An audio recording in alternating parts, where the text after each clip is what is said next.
Contrabas ini episode په یوټیوب چینل باندې ریلیز شو. السلام علیکم ورحمت الله وبرکاته.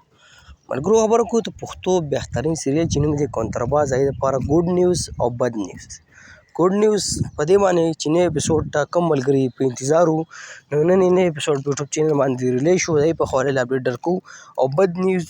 دا کسانو لپاره هم چې دغه لاست اپیسوډ دی یعنی دا سیریل کمپلیټ شو او د یو بل اپیسوډ نه ریلیز کیږي. ټول اپډیټ سمګرو د وړو شیر کو ټول نه مخکې دا وړو خامخا خپل مرګ سره شیر کړئ وړو لایک کړئ زموږ چینل وسه پور چانل سبسکرایب کړئ نو چینل سره ضرور سبسکرایب کړئ بیل آیکن سره هم دباو کړئ چې زموږ اخر وړو تاسو ته پوښ پانی ملي. دا مرګو ته پښتو بهترین سیریل چې نوم یې کنترباز په هفته کې به د نوي اپیسوډ ریلیز کېدو تاسو ټیم پټه اپډیټ درکو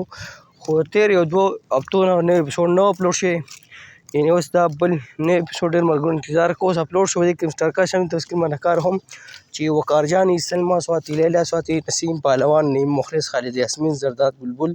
اسپندیار داسې نور هم بهترین سټارکا د سیریل کې شامل دي.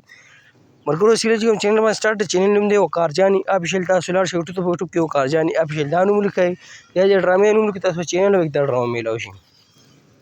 که خبر نه اپیسوډ په خالو کو مرګرو سات اپیسوډ دی په یوټیوب چینل باندې ریلیز شوی او 8 نمبر اپیسوډ ډېر مرګري په انتظار نو 8 نمبر اپیسوډ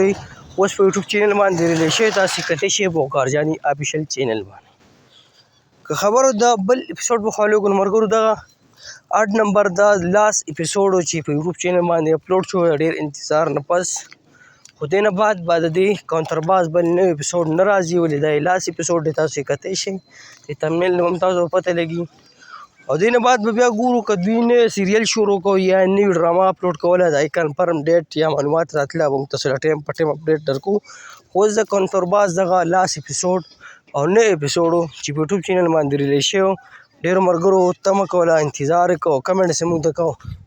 نو نن هغه انتظار ختم شو هغه نوی اپیسوډ اپلوډ شو تاسو یې په وقار جانی افیشل چینل باندې تاسو کته شي. نو دغه اپډیټ تاسو سره شیر کوو که ویډیو خوښ شي هماغه خپل ملګرو سره شیر کړئ لایک کړئ موږ نه راکړئ ملګرو اجازت